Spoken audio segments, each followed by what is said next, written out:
This channel does not promote any violent, harmful, or illegal activities. All content provided by this channel is meant for an educational purpose only. আজকে 22 দিন হয়ে গেল, 22 দিন ধরে গোটা রাজ্য বলছে তারা বিচার চায়, কিন্তু বিচার কি আদৌ পাওয়া যাবে? পাওয়া গেলে কবে পাওয়া যাবে? এমন প্রশ্ন তুলছেন কেউ কেউ। 22 দিনের মধ্যেই একাধিক প্রশ্ন আমরাও তুলেছি, একাধিক ভিডিও আমরা দেখিয়েছি। ঘড়ির কাঁটা পাক্কা 3:25 আরেকটা ভিডিও দেখাবো, দেখুন। এই ভিডিও ভাইরাল ভিডিও, অনেক প্রশ্নের জন্ম দিচ্ছে। ভিডিওটা দেখুন, আরজি করে সেমিনার রুমের ভিডিও। সেমিনার রুমের ভিতরের ছবি দেখাচ্ছি আমরা, মার্ক করে ছবি দেখাচ্ছি। ভাইরাল হয়েছে এই ভিডিও, ছবিটা ভালো করে দেখুন। মাস্কট স্পিন কন্ট্রোল ল্যাবের পরীক্ষায় এটি প্রমাণিত। কেয়াসেট আলোপেক্স পেন্টা অ্যাক্টিভ নতুন চুল গজাতে সাহায্য করে, চুল পড়া বন্ধ করে। Keya Seth Alopex penta active 10 hair fall প্রবলেমের একমাত্র সলিউশন। তিলোত্তমার দেহ যেখানে পড়েছিল, নিথর দেহ যেখানে পড়েছিল, সেই সেমিনার রুমের ভিডিও আমরা দেখাচ্ছি মার্ক করে। এই ছবিটা কখন তোলা হয়েছে? ওই যে 25 মিনিট, মানে 9:45 থেকে 10:10 এর মধ্যে তোলা হয়েছে। কি এই ছবিটা কি একজন তুলেছেন, না এর সঙ্গে আরো অনেকে তুলেছিল? কোন উদ্দেশ্যে কি তারা ভেতরে গেছিল, তারপরে কি তারা ছবিটা তুলেছে? এই 25 মিনিট কেন, এই 25 মিনিট কেন কর্ডন করে রাখা হয়নি, নাকি কর্ডন করে রাখার পরে কেউ একজন ভেতরে গিয়ে ছবিটা তুলেছে? এমনই একাধিক প্রশ্ন ইতিমধ্যেই শুরু হয়েছে। একদম শুরু থেকে আমরা ছবি দেখাচ্ছি, দেখুন ক্যামেরা এগোচ্ছে। যে ক্যামেরা করেছিলেন, জানি না মোবাইলে করেছিলেন কিনা, ক্যামেরা এগোচ্ছে। বাঁ দিকের টেবিলের ওপর একটা সবুজ চাদর, যদিও গতকাল দেখেছিলাম লালবাজারের তরফ থেকে দাবি নস্যাৎ করা হয়েছিল, সেখানে কোনো সবুজ চাদরের অস্তিত্ব ছিল না। চেয়ার রয়েছে, ডান দিকে ঘুরছে ক্যামেরা, ভালো করে দেখুন। ডান দিকে ঘুরছে, একটা সাদা কাপড় টানানো আছে, তার মানে ওখানে গিয়ে কেউ কাপড়টা টানিয়ে এসেছিল। কেন কর্ডন করা হয়নি? আবারও বলছে নাকি কর্ডন করা হয়েছিল, তারপরে কেউ ঢুকেছিল। সে কি ছবি তুলতেই ঢুকেছিল, না অন্য কোনো উদ্দেশ্যে ঢুকেছিল? সে কি প্রমাণ লোপাট করার জন্য ঢুকেছিল? এই প্রশ্ন কিন্তু উঠছে। সাদা কাপড়টা ছেঁড়া অবস্থায় টানানো হয়েছিল, নাকি কেউ ছিঁড়ে, এই যে ছবিটা দেখছেন, তিলোত্তমার পায়ের একটা অংশ, অনাবৃত অংশ পড়ে রয়েছে, সে কি ছবিটা তোলার জন্য কাপড়টা ছিঁড়েছিল, সাদা কাপড়টা, নাকি ছেঁড়া একটা কাপড় ওখানে তড়িঘড়ি লাগিয়ে দেওয়া হয়েছিল? ওই একটা নাম কেউ আসছে যেমন বলে আর কি। এই ছবি অনেকগুলো প্রশ্নের জন্ম দিচ্ছে। আবারও বলছি, এই ছবিটা কখন তোলা হয়েছে, এই ছবিটা কে তুলেছে বা কারা তুলেছে, সে বা তারা কি উদ্দেশ্যে সেখানে ঢুকেছিল? এই রকম একটা সেন্সিটিভ জায়গা কেন পুলিশ কর্ডন করে রাখেনি?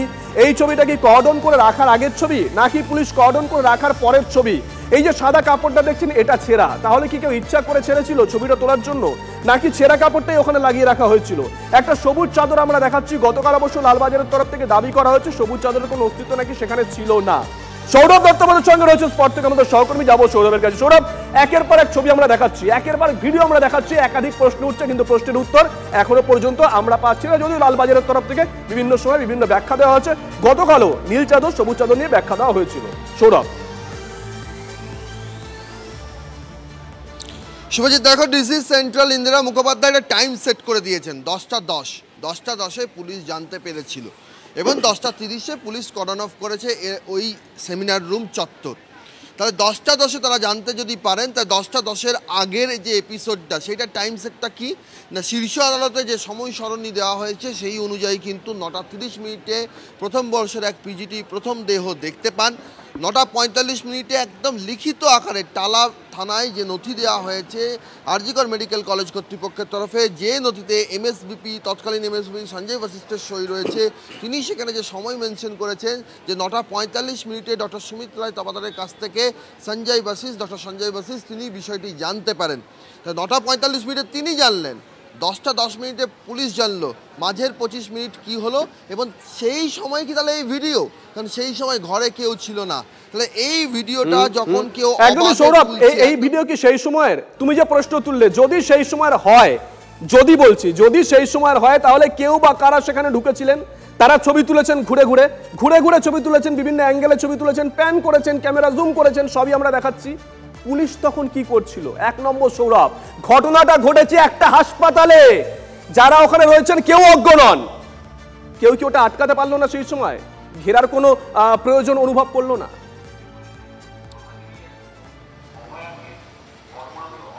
শুভজিৎ, দেখো, সেই বিষয়গুলি কিন্তু রয়েছে, কারণ 9:45 এমএসবিপি সঞ্জয় বশিষ্ঠ বলছেন ডক্টর সুমিত রায় তপাদার তাকে জানিয়েছে। তবে 9:45 ডক্টর সুমিত রায় তপাদার ঘটনাস্থলে ছিলেন, তিনি গিয়ে দেখেছেন, তারপর সঞ্জয় বশিষ্ঠকে জানিয়েছেন। তারও আগে প্রথম বর্ষের পিজিটি 9:30 নাগাদ দেখেছেন, তাহলে তিনিও সেই সময় ঘটনাস্থলে গিয়েছিলেন। এটা এমন এক সময়ের ছবি দেখা যাচ্ছে যখন ঘরে কেউ নেই। তাহলে কি এটা ধরে নেব যে 9:30 যে টাইম লাইনটা সেট করা হচ্ছে তারও আগে কেউ ঘরে ঢুকে এই ছবিটা তুলেছিল? কারণ পুলিশ তো বলছে 9:30 থেকে প্রথম বর্ষের পিজিটি দেখলেন সেই সময় ছিল, 9:45 ডক্টর সুমিত রায় তো পাদার দেখলেন, তাহলে সেখানেও ঘটনাস্থলে ক্যারেক্টার ছিল। 10:10 পুলিশ এলো, তো 10:10 যখন পুলিশ চলে এলো তারপর ইন্দিরা মুখোপাধ্যায় বলছেন যে পুরোটা কর্ডন অফ করে দেওয়া হয়েছে, তারপর থেকে তাদের আর কারোর পক্ষে সেখানে যাওয়া সম্ভব নয়। তাহলে তার আগে তো কেউ গেছিলো, তার আগে শুধু কি ইনিই গেছিলেন নাকি আরও অনেকে এমন ছিলেন যারা এই সময়টা ধরে, যে অনেক আগে জানা গেলেও পুলিশকে 10:10 ইনফর্ম করা হয়েছে যে পুলিশ একই বাড়ির একদম গ্রাউন্ড তলায় যাদের অফিস রয়েছে, আউটপোস্ট মানে দর্শকদেরকে জানিয়ে রাখি এটা একটা ফাঁড়ির সমান, সেখানে ওসি বসার সেখানকার আইসির বসার একটা কার্যালয় রয়েছে, ফাঁড়িতে একটা ব্যারাক রয়েছে যেখানে পুলিশ কর্মীরা থাকেন। যখন এনআরএস কাণ্ড ঘটেছিল তারপর থেকে একজন এসিপি পদমর্যাদার অফিসের কার্যালয় রয়েছে আরজিকর মেডিকেল কলেজে। কার্যত ফাঁড়ি বলতে ওখানে কার্যত একটা থানার একটা পরিকাঠামো সেখানে ছিল, সম্পূর্ণরূপে থানা না হলেও ফাঁড়ির একটা পরিকাঠামো ছিল। ফলে আউটপোস্ট মানে এমন একটা নয় যেটা গুমটি সেখানে 3টে পুলিশ, তা নয়, কিন্তু সেখানে ব্যারাক আছে, আইসির বসার কার্যালয় রয়েছে, সেখানে এসিপি পদমর্যাদা এবং সেমিনার রুম থেকে আউটপোস্টের ডিসটেন্স মানে সময় মেপে 2 মিনিট। আমরা বলছি না, লালবাজার বলেছে গতকাল সাংবাদিক বৈঠক করে। সৌরভ, আবারও প্রশ্ন করছি, 25 মিনিট, 9:45 হাসপাতাল কর্তৃপক্ষ মৃত্যুর খবর জানলো, পুলিশে খবর গেল 10:10। 25 মিনিট হাসপাতাল কর্তৃপক্ষ মানে চিকিৎসকরা মেডিকেল লিগাল বিষয়ে তারা পারদর্শী, তারা জানেন বিষয়টা সম্পর্কে, তারপরেও 25টা মিনিট কেন সময় নেওয়া হলো? তাহলে কি সঞ্জয় বশিষ্ঠ কারোর থেকে জিজ্ঞাসা করছিলেন পুলিশকে জানাবো কিনা? 10টা ফোন করেছিলেন তিনি, যাদের ফোন করেছিলেন তারা কাউকে ফোন করেছিলেন? এই প্রশ্নগুলো কি উঠবে না? তবে প্রশ্ন তো অবশ্যই উঠবে, তার কারণ হচ্ছে যে 9:45 যদি 9:30 প্রথম বর্ষের পিজিটি দেখেন, তিনি যদি তার সিনিয়রকে খবর দেন, তিনি এসে দেখেছেন, সেই সিনিয়র এমএসবিপিকে দেখেছেন, এমএসবিপি তাহলে কখন খবর দিয়েছেন সঞ্জয় বশিষ্ঠ, তিনি তাহলে কেন 10:10 খবর দিয়েছেন? ডিসি সেন্ট্রাল বলছেন তো যে 10:10 তিনি খবর দিয়েছেন, এমএসবিপি বলছেন আমরা 9:45 জেনেছি। তাহলে এমএসবিপি তার আন্ডারে হাসপাতাল, তিনি কার নির্দেশে 25 মিনিট ধরে পুলিশকে বিষয়টা জানাননি? কার নির্দেশ ছিল? আরও একটা চমকপ্রদ তথ্য আমরা ব্রেক করেছিলাম, অধ্যক্ষ সন্দীপ ঘোষ, তৎকালীন অধ্যক্ষ সন্দীপ ঘোষ ঘনিষ্ঠ যে জুনিয়ররা, যে ইন্টার্ন হাউস স্টাফরা রয়েছেন, তারা বলছেন যে তারা 9:30 থেকে 10টার মধ্যে বিষয়টা জেনে গেছিলেন, ধর্ষণ এবং খুন হয়েছেন সেই বিষয়টা জেনেছিলেন। একজন শিয়ালদা স্টেশনে ছিলেন, আরও 2জন হোস্টেলে ছিলেন, তারা সেখান থেকে চলে যান সেমিনার কক্ষে এবং তাদেরকে বলা হয়েছিল বাইরের কেউ যেন প্রবেশ করতে না পারে।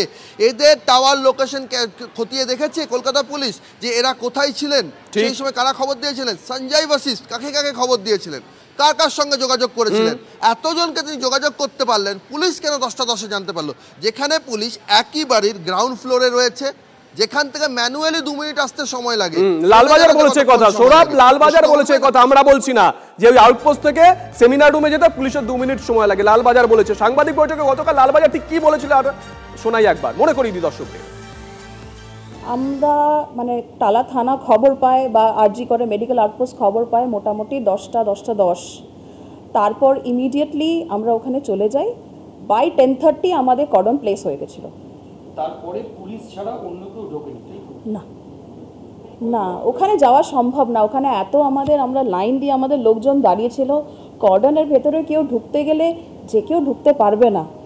আমরা দেখুন প্রচুর কেস আমরা হ্যান্ডেল করি, আমাদের স্পেশাল হোমিসাইড সেকশন আছে, ডিটেকটিভ ডিপার্টমেন্ট আছে, থানার যারা অফিসাররা আছে তারা অনেক কেস করে, বছরের পর বছর ইনভেস্টিগেশন আছে। ফলে ইনভেস্টিগেশন প্রসেসের সাথে ট্যাম্পারিং করা স্পেশালি এরকম কেসে একদমই সম্ভব নয়। আবারও বলছি, টাইমলাইন অনুযায়ী সঞ্জয় বশিষ্ঠ এমএসবিপি তিনি 9:45 যদি খবর পেয়ে থাকেন তাহলে কেন তিনি পুলিশকে 10:10 খবর দিলেন? এই 25 মিনিট ধরে তিনি কি করছিলেন? তিনি কি কাউকে ফোন করেছিলেন, এক বা একাধিক ফোন করেছিলেন, সেই জায়গা থেকে ইনস্ট্রাকশন আসছিল, সেই অনুযায়ী কি তিনি কাজ করছিলেন? এই করতে করতে কি 25 মিনিট চলে গেল? আবারও বলছি, যারা রয়েছেন ওখানে তারা আম আদমি নন, লেম্যান নন, মেডিকেল লিগাল বিষয়টা তারা পারদর্শী, তারপরেও 25 মিনিট কেন? ইচ্ছাকৃত নয় তো? এই 25 মিনিটে এমন কিছু ঘটে যায়নি তো যেটা আগামী দিনে তদন্তকে প্রভাবিত করতে পারে? এই প্রশ্নগুলো কিন্তু ইতিমধ্যে উঠতে শুরু করে দিয়েছে, একাধিক প্রশ্ন তুলছেন চিকিৎসক সংগঠনের বিভিন্ন নেতারাও।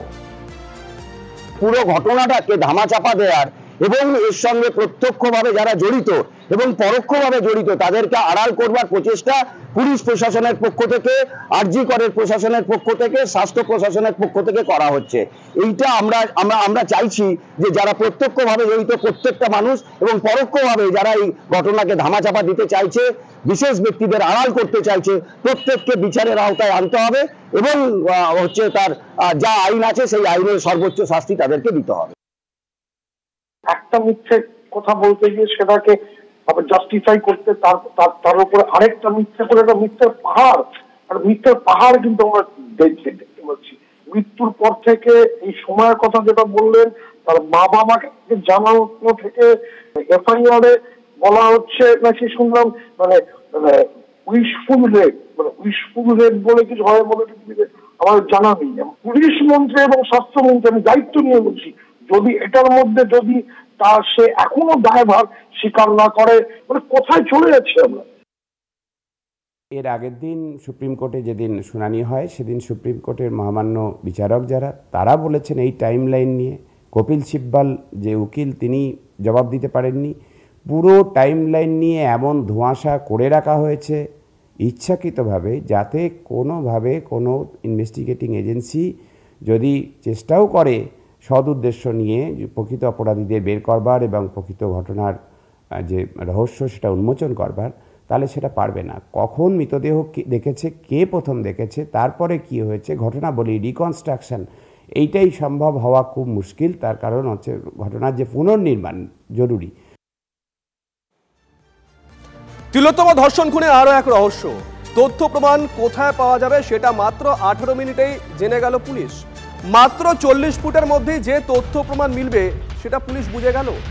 পুলিশ যে কথা বলছে যে তারা খবর পেয়েছিল 10টা 10-এ, তারপরে চেকপোস্ট থেকে অকুস্থলে যেতে 2 মিনিট সময় লাগে 10টা 12, আর পুলিশ জায়গাটা ঘিরে কর্ডন করে 10টা 30-এ। 10টা 12 থেকে 10টা 30, 18 মিনিট। তারা কতটা ঘিরে ছিল? আবারও বলছে, আমরা দাবি করছি না, পুলিশ দাবি করেছে যারা 40 ফুট ঘিরে ছিল, বাকি 11 ফুট 11.5 ফুট তারা ঘিরেনি। মানে এই কয়েক মিনিটের মধ্যেই, মানে 10টা 12 থেকে 10টা 30, এই 18 মিনিটের মধ্যেই পুলিশ বুঝে গেল যে 40 ফুট এনাফ, এর বাইরে ঘেরার প্রয়োজন নেই। এই প্রশ্ন কিন্তু ইতিমধ্যে অনেকে তুলতে শুরু করে দিয়েছে। আমরা যখন এটা ডিসাইড করেছিলাম যে সেমিনার হলে কতটা পোর্শন আমরা কর্ডন অফ করব এবং কতটা করব না, তার আগে আমাদের নিজস্ব যেটা টিম সেটা তো চেক করেইছে। ফলে আমি আপনাকে এটা অ্যাসিওর করতে পারি, আমাদের কোনোভাবেই ইনভেস্টিগেশন প্রসেসের সময় বা আগে, তার সাথে কিন্তু বা এবং পরে কোনো এভিডেন্সের সাথে ট্যাম্পারিং হয়নি।